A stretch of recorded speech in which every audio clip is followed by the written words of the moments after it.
Whoa. Here we are live. Yeah, Just we are. part of the game. You look like you're ready for battle there, Andy. Dude, I've been battling. Dude, it's been, Mars and Pluto are conjunct. It's been a day of battle. Ooh. But, no one's, we don't physically battle. We just conceptually battle, so.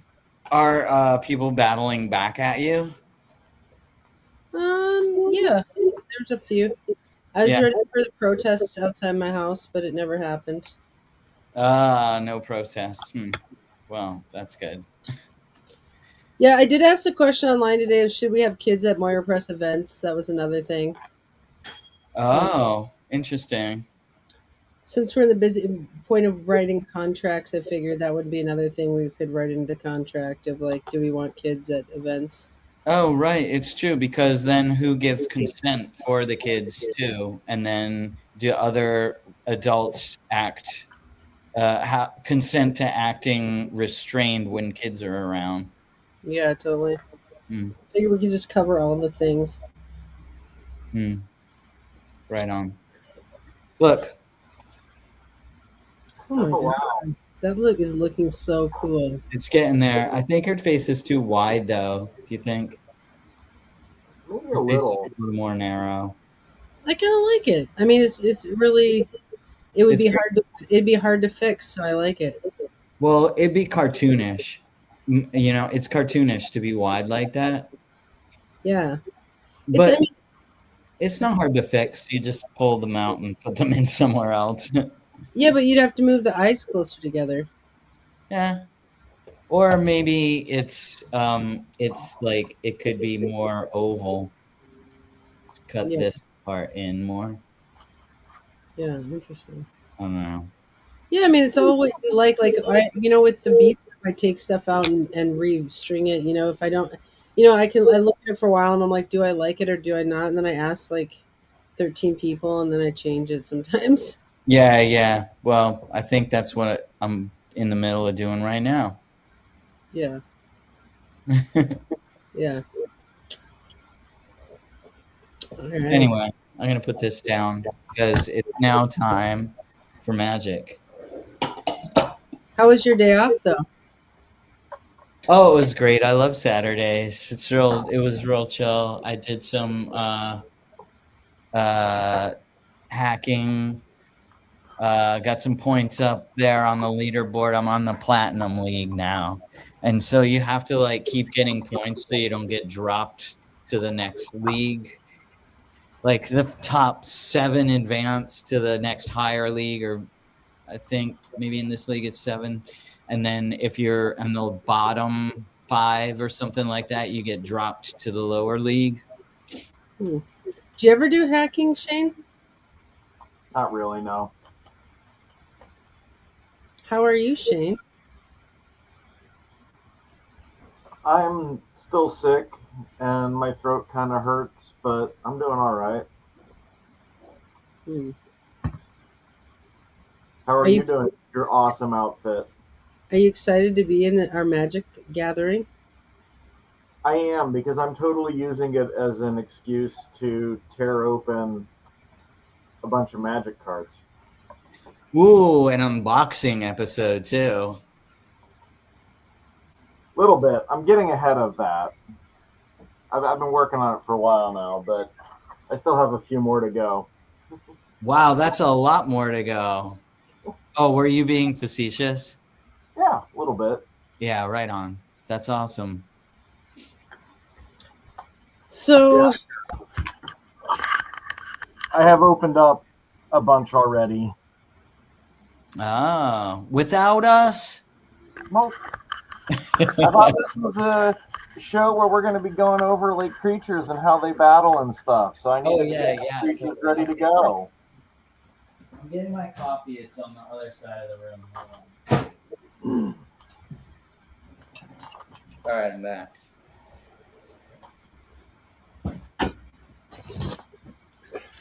All right, well, here, I'll show you what I have. I have this box of stuff. Wow. Which is Mostly Andy had sent them to me in the mail. Andy sent me in the mail. Anyway, I have them kind of gathered into colors, and yeah, pretty much. But they're not kind of organized into decks or anything, just colors. And then I have these two game night sets. So they came with pre-built decks. And anyway, those ones are more engine oriented. Like they pre-build the decks for you so they work out real well. Yeah, the game night is what Andy and I played on our very first date. Oh, Really? nice. Yeah.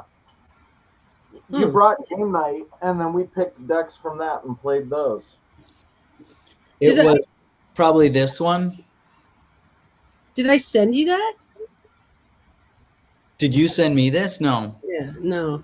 I think I might have sent you game night, or we might have both bought them on Amazon at the same time. Because this was from the first year. And then afterwards, this one I think came out after, like the next year or 2 years after. Yeah. Interesting. Okay, so how should we do this? Should we talk about, should one of us pull a creature and talk about it?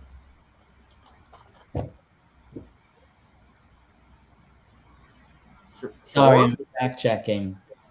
This one's from 2018 and this other one's from 2022. Okay, now I'm with you. Yeah, we should yeah, what are we gonna do? We're gonna pick a cool creature, or we'll go thematic. Okay, I think we should explore in the battle jam today. Okay, so in battle, how do things attack and how do they battle? Because like, just like, you know, there's idea like that you have to be equally sized to be equally like fierce, but there's idea that, you know, like a small mouse or a small spider can kill a big elephant, right? Like if it's poisonous, like, so it's like the idea of how do things battle and like what is their power and how are they tough and all that kind of stuff. Okay. Do we want to pick a like a color or a attribute, or we want to do all sorts of different ones? Should we talk maybe about? next time Shane just show us one of his new cards. Yeah, cool. That's good. All right. Well, so I've been opening up cards from the Avatar Last Airbender set. So it's all themed from the Avatar The Last Airbender cartoon, which I absolutely love. I don't know if any of you have seen it, but it's really cool as I'm looking through these cards. It uses the Avatar art, and that's all very, you know, lore appropriate. So here's one of the first ones I've got. It's a badger mole. What is the story of the Avatar Last Airbender? It takes place in a world where people are able to bend elements, which is kind of like using magic, but it lets them control that element, basically. So like a firebender can shoot fire from their hands or put fires out or make fires get bigger. And a waterbender can make water like bend around and, you know, slap people upside the head. Earthbenders can lift up earth and throw it at people and be super strong. And airbenders control air. And sort of the story of it is the Fire Nation decides to attack all of the other nations, and they exterminate what appears to be all of the airbenders, leaving only a single airbender alive, who happens to be the Avatar, which is once a generation. It's one person who can bend all of the elements. And so he gets lost in time, and he comes back, or gets discovered, and has to help bring the world back into balance, because that's what the purpose of the Avatar is. And he's been gone for a long time. That's a terrible summary, but it's what pops to mind. So in this world, all the animals in this world are like combinations of our animals. So this card is a badger mole, which is like a combination of a badger and a mole. It's got a power of 4, and health of 4. And badger moles are the creatures that taught humans how to earthbend. So when this creature enters, it earthbends for 2, which basically you take a target land that you control, and it becomes a creature with haste and has 2/1/1 counters on it. And then when it dies or gets exiled, it just returns to the battlefield. And that's like when the badger mole comes in, it like kicks a plug of the earth out of the ground, and the earth is then floating there. That's the land that got turned into a creature, and the badger mole can use it to attack your opponents. So I see. And So also, it's bending the earth into a creature, is what it's into a weapon, basically. interesting. So one way They're to attack would be to use the element of magic to turn earth into a creature. Yeah.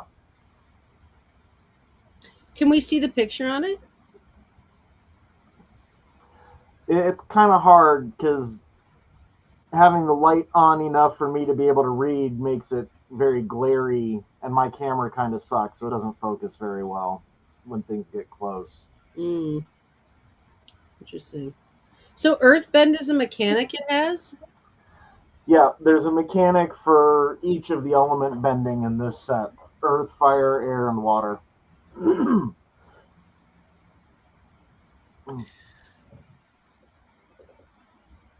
Poor Shane is having a rough time. I know. If Shane doesn't want to do the magic gem, he doesn't have to. Well, I'm happy to be here. It hurts to talk. Okay, JZ, do you want to do one? I'm not trying to be in charge. I just. Oh yeah. No, I want to ask Shane questions, but I don't want to ask him questions because it seems painful. But I was wondering, can you play that against someone who does not have that deck? I am not familiar with all of the rules that Wizards of the Coast has for which sets are legal and which types of play. Oh, I just mean like mechanically, like would it be equal for the two players if they didn't have like this both the same set? Like would it be fun? I don't know. I don't know. I mean, it might depend on what set they're playing. Yeah. You know, these like I don't remember what they're called, like the legends or like these sets that they put out that are not part of the main Magic storyline. You know, like Avatar, Spider-Man, Doctor Who, The Simpsons, Warhammer. Yeah, all of those like they are kind of meant to like stand alone and play within that little realm.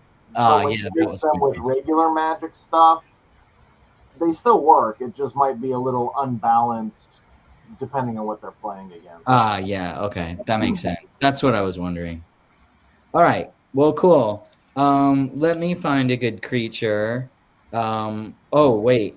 This one seems more powerful than it's like, all right, it's a 1/3, but its name is Aki Ronin, and it's a goblin samurai. Doesn't it look like it's more than a 1/3? Doesn't it look fierce? It does. It does. So it's a goblin and a samurai. So a samurai, how does a samurai battle? They battle with a sword? Well, it looks like this one does for sure. Yeah, see that sword that fiery sword? I was thinking this because he's like more like the fire element, right? And he's a red, so he's very like, aggressive and fiery, right? Yeah. So but also a goblin, because the goblins are the reds, right? Yeah. Well, is a goblin inherently a fire creature? In Magic, for sure. Yeah. Like they've been part of the red set forever. Yeah. I'm looking up samurai sword. Samurai sword image. Because I think samurai is inherently a sword. Like all samurais use swords. They use katanas. Yeah. katana. primarily. Say that to simplify things, they would say, I think they'd call it like a samurai if they used a sword, and like a ninja if you use like a knife or a quieter kind of weapon, Mhm. like more stealthy. But samurais are not going for stealth.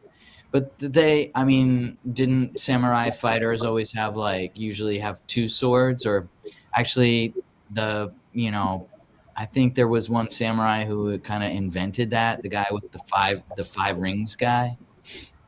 Anyway, So a goblin looks like this, at least when I googled an image of a goblin. So a goblin's like just a little creature, but that's a fire goblin. I mean, so it's also battling with flames and fire.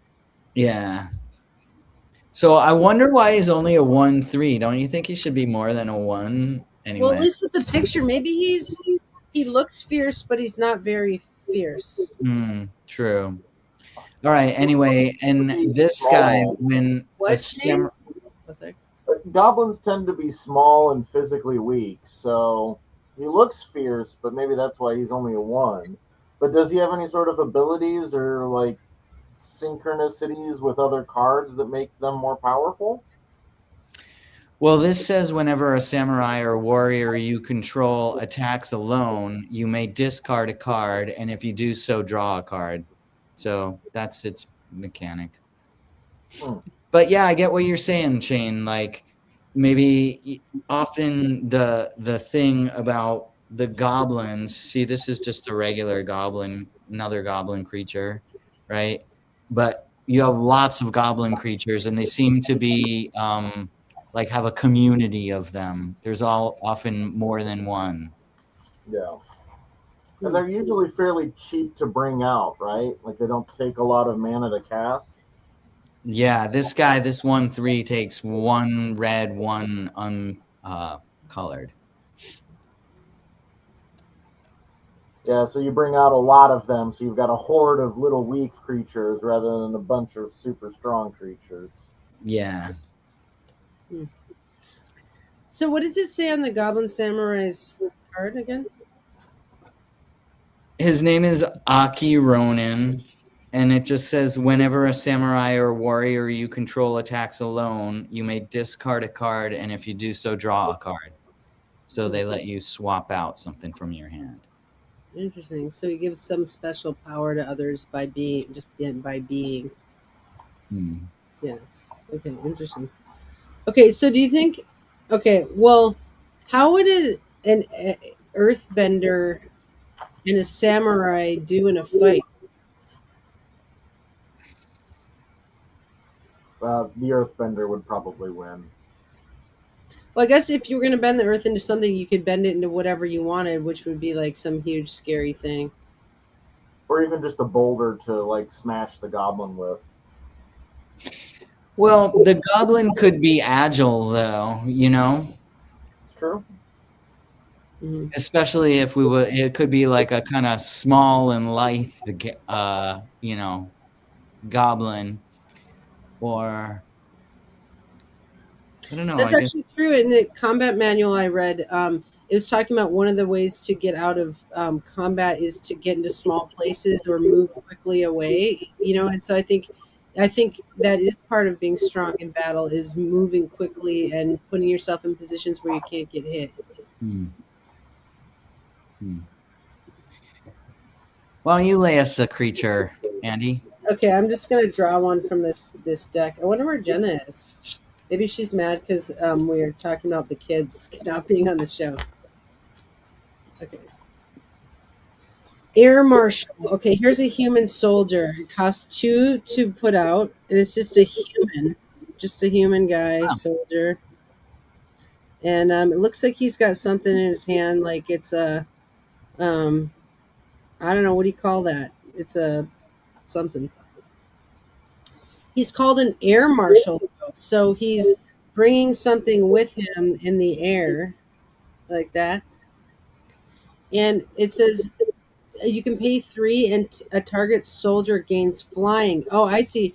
So he's the marshal of the air element. So with him, he's a soldier, but he can make something fly because he controls the air. Does that sound correct? Well, it looks like he's got wings, like mechanical wings, and that's No, why he can fly. no, he makes something else fly because you can use a target soldier gains flying. So this is him, and he's got this thing, but he made this guy fly because he's the marshal of air. Like, isn't a marshal somebody who would like bring in the air element, or you know what I'm saying? Hmm.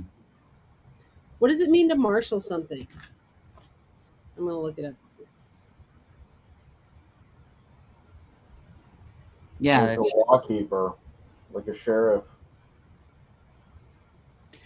The what keeper? A law keeper or a sheriff, like a U.S. Marshal, would be a law keeper who can cross state bounds.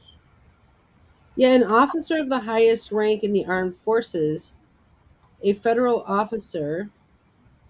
To combine or indicate marriage descent. What does being a marshal mean? It means holding high rank, authoritative role in military. So he has a high rank and he uses the air. So he comes in, he's a soldier, but he's like a high rank soldier. So then he brings in another soldier by helping him fly. hmm.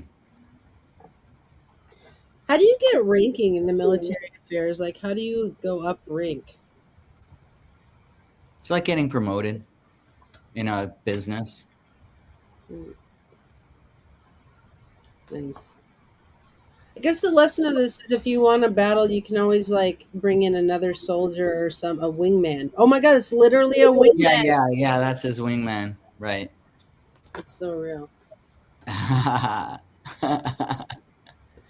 That's good. What's his power and toughness? He's 2-1, so he's a little bit powerful because he's got his wingman, but he's kind of weak on his own.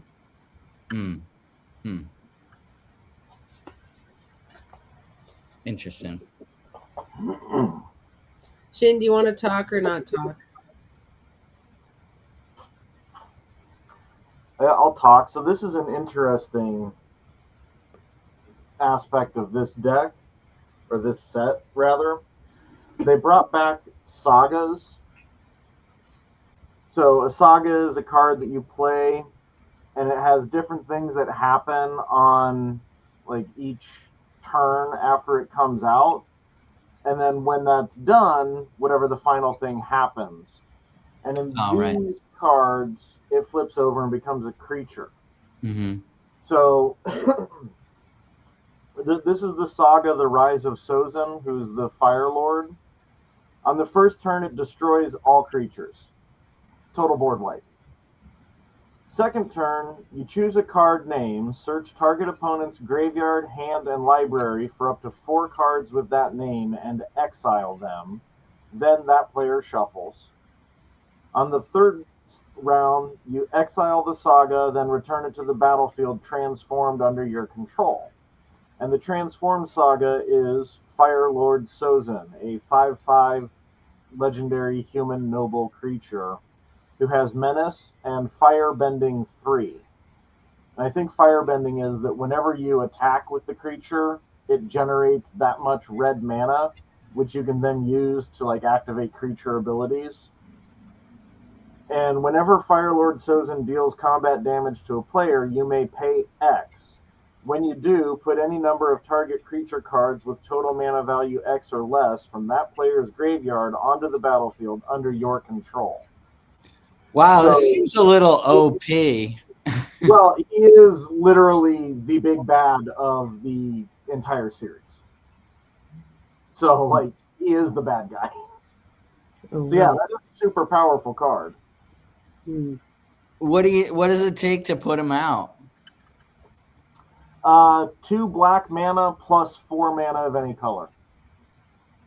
Wow. And then, of course, it's got 3 turns before he actually shows up as that creature. Yeah, but first he wipes the board. And then he gets rid of things from the opponent's deck. Exiles them. Yeah, so like in the story of this would be the rise of the Fire Nation in the cartoon. He comes onto the scene kills all the airbenders and exiles the avatar so that the avatar can't come back. I see. Hmm. Wow, it seems like that would be kind of like a buzzkill to the fun of the game. I'm sure that there are counters to that in other cards. In the decks to make it fair, yeah. What Yeah. creature does he turn into? The human noble. Can we see a picture? His name is Fire Lord Sozin. Is that the actual creature picture there? I see. Interesting. Yeah, he's the ruler of the Fire Nation. Oh, That starts the war. so what's a noble in battle theory? Looking it up. I mean, a noble is just like a member of the ruling class, and historically they would tend to be part of the officership. For a large part of history, militaries were hereditary, like hereditary and social advantage is what made you an officer, not meritocracy. I love asking Shane stuff. He like knows everything. Okay, let's list. Belonging to a hereditary class with high social or political status. Like, how does he know this? It's like he's the human dictionary. You just see him play upwards. Okay, so belonging to a hereditary class with high social. Okay, so you're a noble. You're high. You're born high. You didn't get there by promotion. You were just born high. Or unless you get some other way into the nobility. I'm reading. Look, I got this at the bookstore at the thrift That store. Jay-Z always has a nose in a book. Yeah. I got this look for $2.99 at Savers. It's a new translation of Marcus Aurelius's Meditations. Oh, cool. Wow. So, and there's a whole bunch of stuff in the beginning about, the historical background and context and stuff. And Marcus Aurelius, he came to become, a leader of Rome. And he was actually adopted by someone who would otherwise have had no children to carry on the rulership. But when they do something like that, they do it when you're pretty young so that you can, like Shane said, grow up with all the advantages. Like he went to school for rhetoric and warriorship and, like battle theory and stuff like that so that he could become a ruler. Interesting. So you kind of do all the things also. It's like you're born into it, but you train for it too. Well, it's like generational wealth and institutional knowledge, like if your parents are college educated in the United States, you're more likely to wind up being college educated because they've got better jobs, better wealth, better everything, and can afford to send you to school. That makes sense.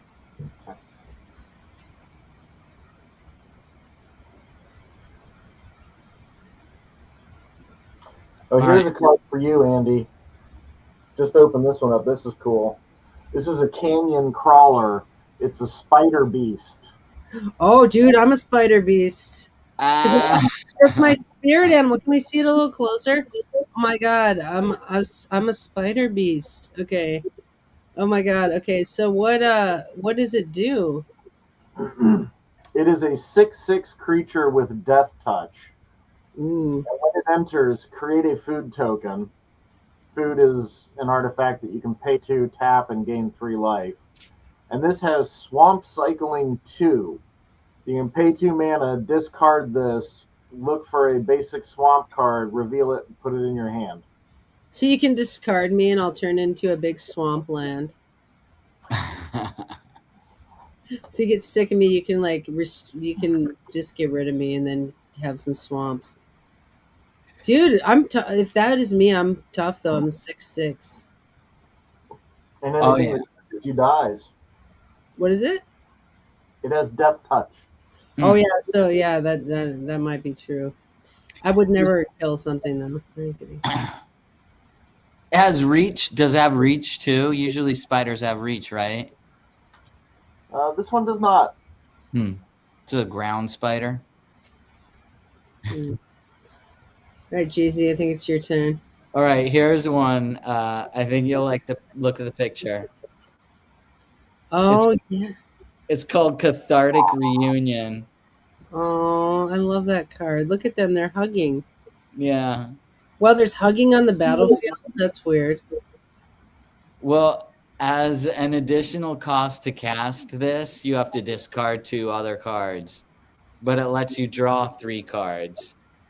Because you're so the chasm of years and worlds collapsed under the power of their embrace.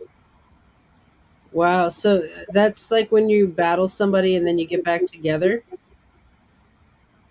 It's when you're out questing and then you run across an old love.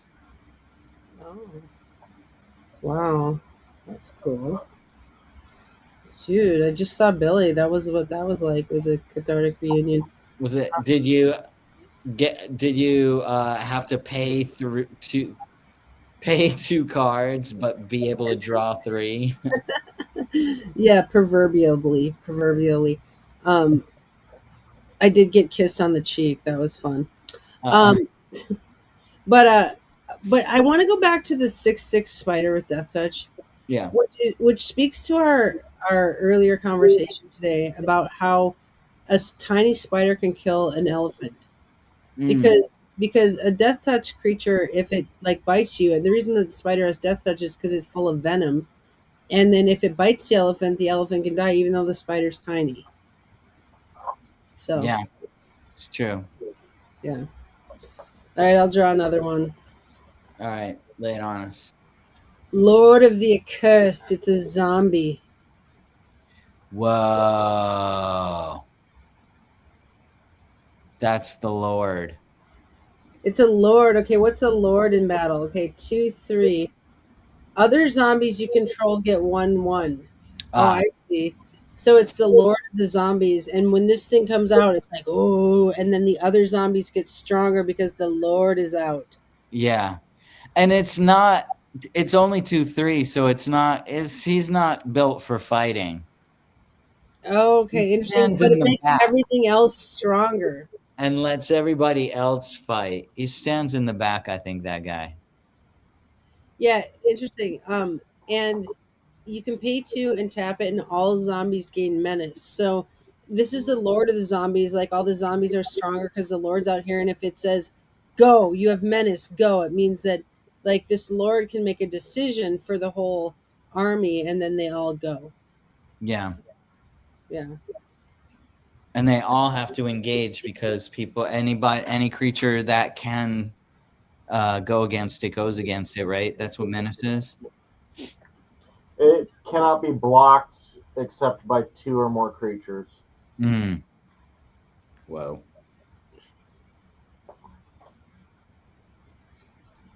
Do you want to do another one? Because Shane did 2. Yeah. All right. Let's see. This one's kind of cool looking. I like the picture. It's a territorial gorger. A gremlin creature. Dude, how does a gremlin fight? Between an aardvark and a sloth. How does a gremlin fight even? Well, this one's territorial, so he's got trample. And then whenever you get 1 or more energy counters, the territorial gorger gets +2/+2 until the end of a turn. He's a 2/2 and he costs 3 and 1. So he tramples things. So he's just like really big, and he just like runs over you, and then he's going. Yeah. His flavor text says, inventors have been known to capture gremlins with the intent to release them in a rival's workshop. More often than not, that plan backfires. Because he's a gorger. What's it mean to gorge? Gorge. It means to consume voraciously. Oh, like gorging on food. So he consumes territory voraciously by trampling. A gorge is a narrow valley between hills or mountains. Nah, Eat a large amount of food greedily. yeah, no, it's the verb form of gorge, not the noun, right? Yeah. Because he's a gorger. So he's just walking through, trampling around, eating stuff. Maybe he eats his opponent. Maybe he eats the territory. Maybe he's an earth eater. Maybe if he came against a earthbender, he would just grab the pieces of earth and gobble them down and become bigger. That'd be cool. Whoa. You know what he is? Gorgeous. he's gorge. It's funny, it brings a new meaning to gorgeous. Gorge. All right, why don't you give us one? Me? Okay. Oh, another human soldier. This is a Yoshin medic. He's a like I think he's he's a medic, so he heals things, I guess. He's a soldier. What's a cleric? A human cleric soldier. Yeah. Cleric, priest. Yeah. He's a priest. Okay. So he has life link, which means that whenever he attacks, you gain life. So if he is on your battlefield and he attacks, you get healed by that. That's why he's a medic. He says, "Go save as many as you can. The city walls may be rubble, but Krug will live in its people." So he's someone on your battlefield who heals you by just literally being there. He channels the energy back to you. He's got a channel back to you. He's a 1/4, so he's not that powerful, but he sure is tough, man. Because he can heal himself.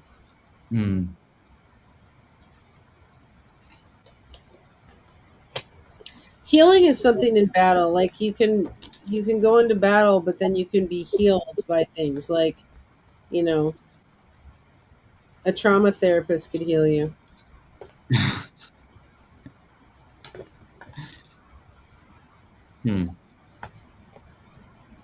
All right, let's see.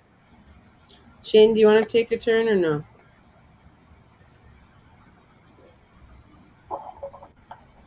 I got a fun one.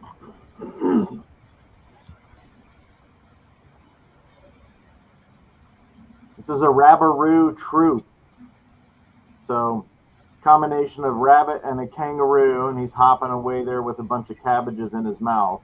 Oh, nice. Oh my god, I love how these are all combination creatures. Mm-hmm. So this is it's a whole troop of them.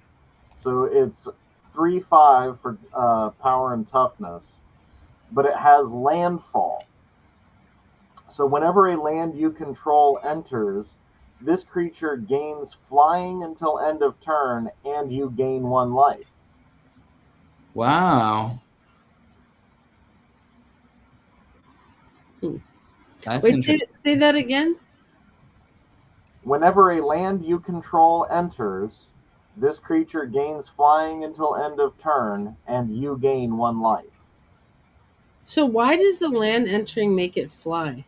It jumps off of the land. It's part rabbit, part kangaroo.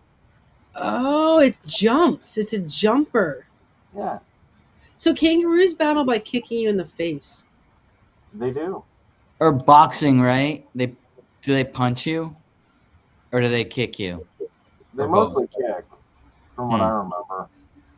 Yeah, but no, I think there are punching kangaroos, like, I don't know, boxing kangaroos? Yeah. Yeah. I don't know. Okay. All right, here. Let me go next. This one is a granitic titan. He's a creature.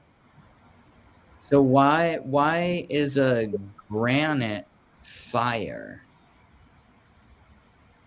What's a titan?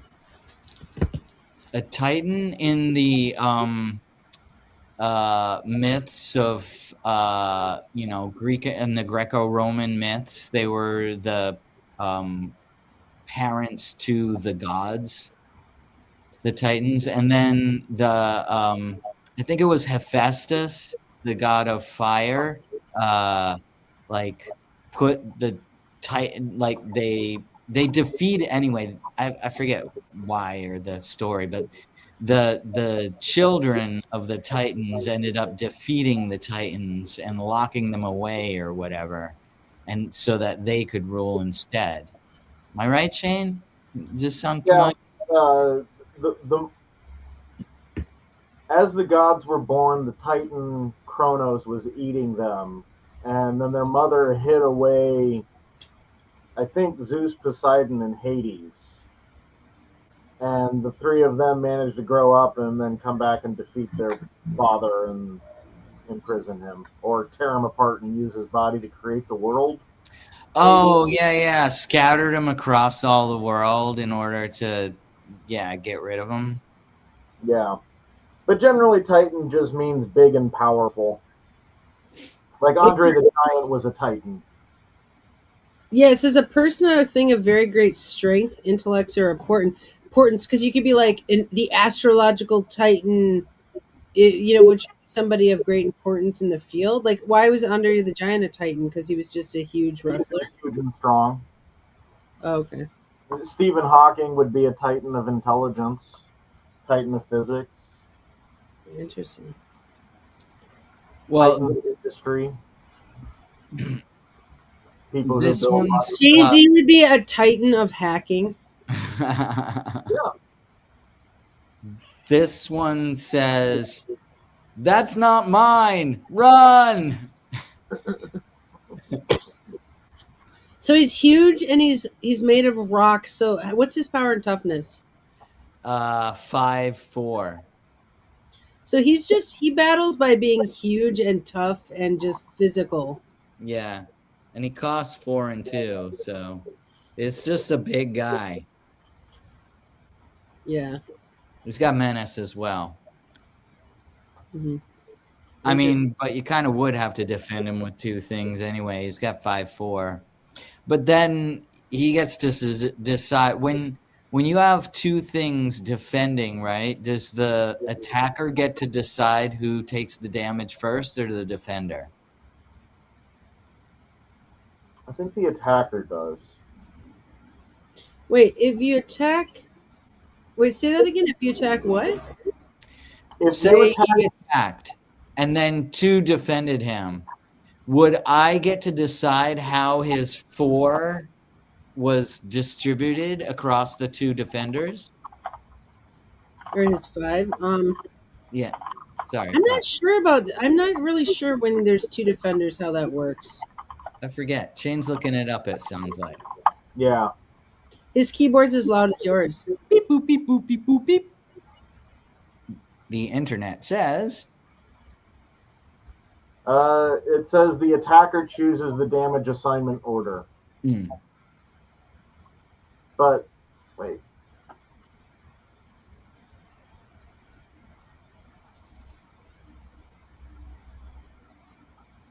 That's just what the first response on Reddit says, but that's not necessarily correct. So I don't know. Yeah. I don't think the attacker should get to decide how the defender acts. That's not very real life of it, is it? Well, yeah, I mean, you're attacking. You know who you're swinging the sword at first, right? I mean... That's true.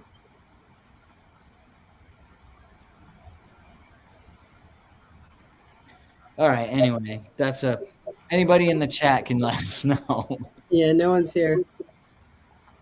I find it weird that Jenna didn't come. Perhaps she's attacking us. Okay. Oh, maybe. Yeah. Maybe she's watching UFC, the place of real attacks. Okay. I think she said she couldn't make... I don't know. I can't remember, though. Okay. What's next? Okay, I'm going to bring out this equipment, which isn't a creature, but it's something that you can use in battle, which is equipment, which is called Gold Warden's Helm. So I think it's a helmet. Oh yeah. So if you're in battle, you can wear a helmet, and it's the equipped creature gets 0 +0 +1, which means it just gets a little bit more defense. If you wear a helmet, you'll have a little bit more defense. That is true in football because they wear, or hockey because they wear helmets, so that if they get attacked, then they don't. They're a little bit tougher. I see on the defense. I wonder why it helps your attack, but maybe it makes you more bold. My mother wore this in battle against the first Phyrexians. Now I wear it in her honor. Ah, that's why the spirit of mom is making you more fierce. Dude, what? How is a helm just a helmet? Yes. So poetic.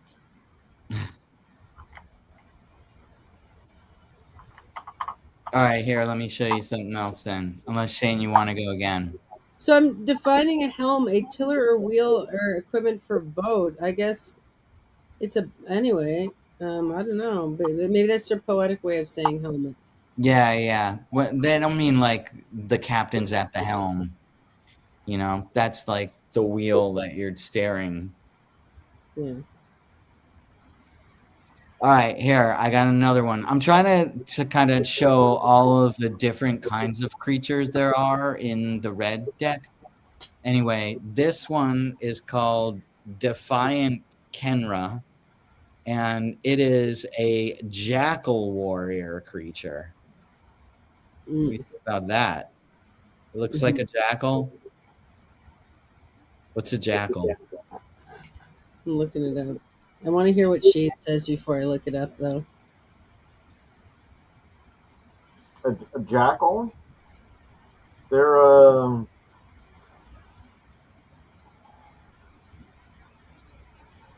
want to say they're like a dog-like creature that's a scavenger. Yeah. Where did this guy come from? Like, what the frick, Shane?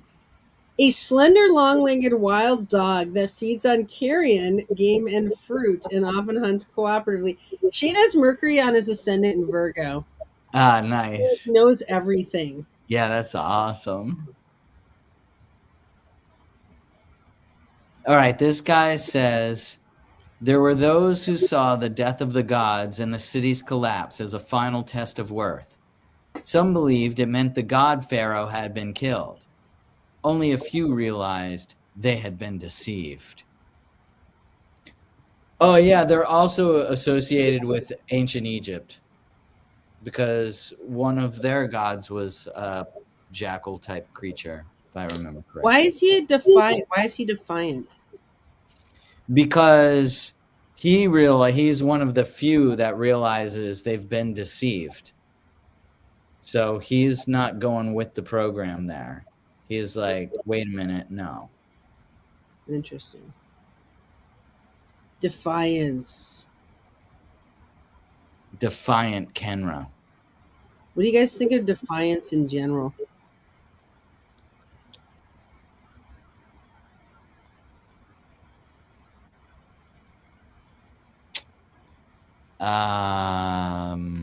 Depends on the transit.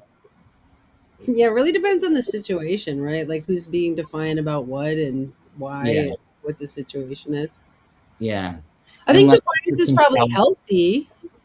Yeah. I think defiance is necessary because that's how probably progress is made, because like it all has to do with like, you know, entropy. Like things are always changing.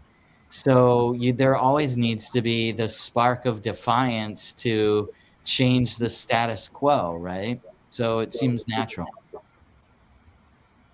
Yeah. Makes me think of a bratty sub.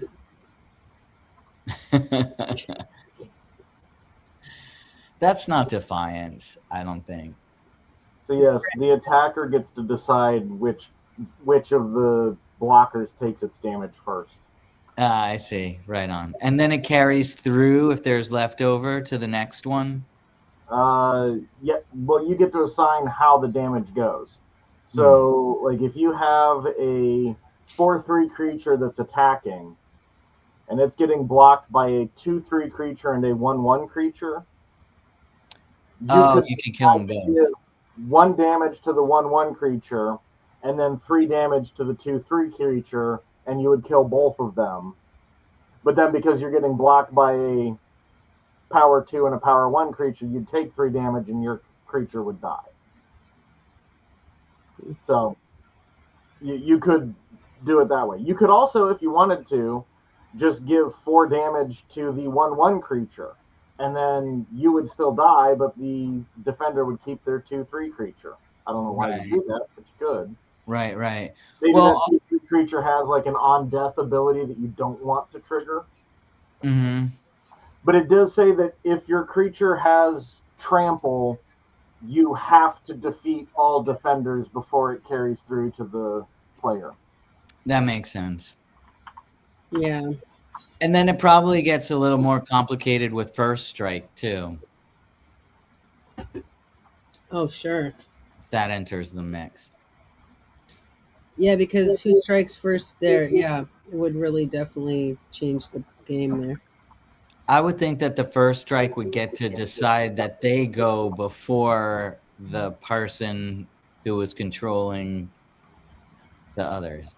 The big creature that was being defended by 2. Well, yeah, I mean that's how first strike resolves in combat. Yeah. So like if you've got your defender and it has first strike with death touch, or double strike with death touch, if the creature attacking it doesn't have first strike or double strike, then your defender would attack it and kill it before it has a chance to do any damage to either of your blocking cards. Wait, does death touch death touch though doesn't get resolved before the creature gets a chance to hit back, right? First strike gets resolved before the creature has a chance to get attacked. So and the death strike happens, or death touch happens when you touch it. So first strike with death touch would kill it before you take damage.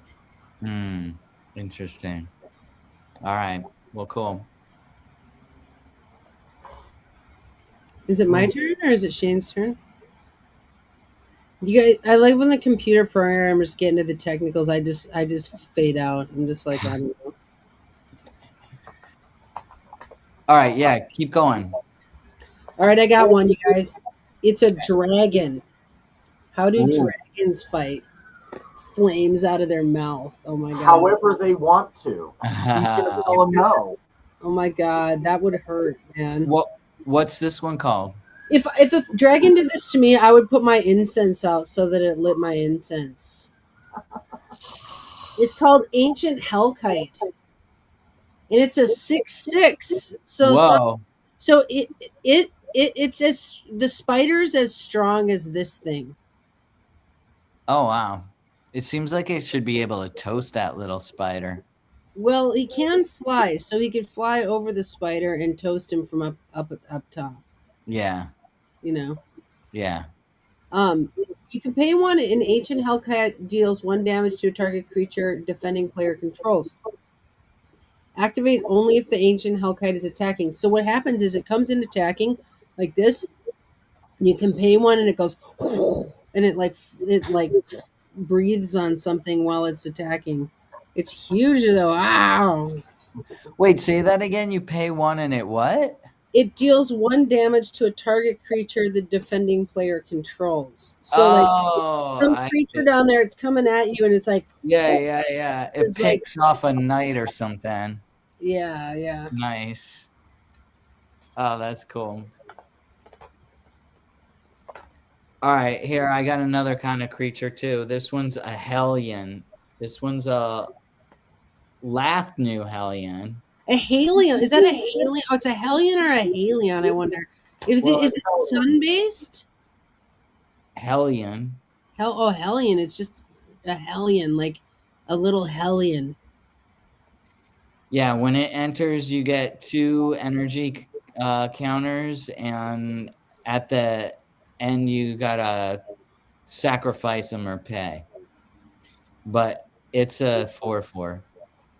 It has haste, so it doesn't get tired. It just comes out and it's just ready to go. Yeah, yeah, no summoning sickness. It's just like, yeah, do it. Yeah, nice. That's why it's a hellion, I guess.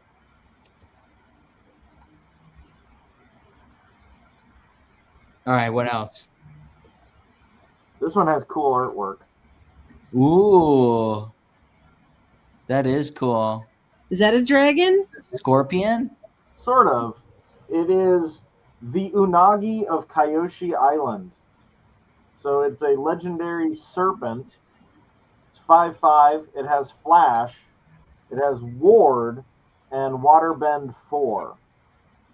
And then whenever an opponent draws their second card each turn, you draw 2 cards. Oh, Interesting. So when they draw, you draw 2. Wow. If they draw a second card, you draw 2 cards. Wow. wow.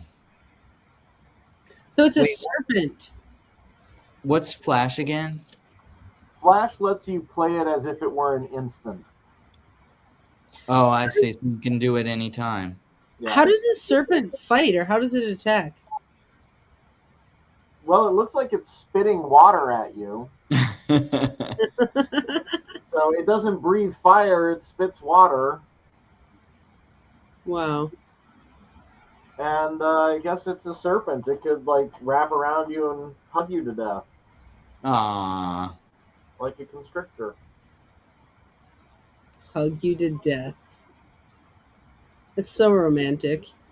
It's when you have the reunion card and then you get hugged to death. Right. Yeah. All right. Do we want to end this at an hour?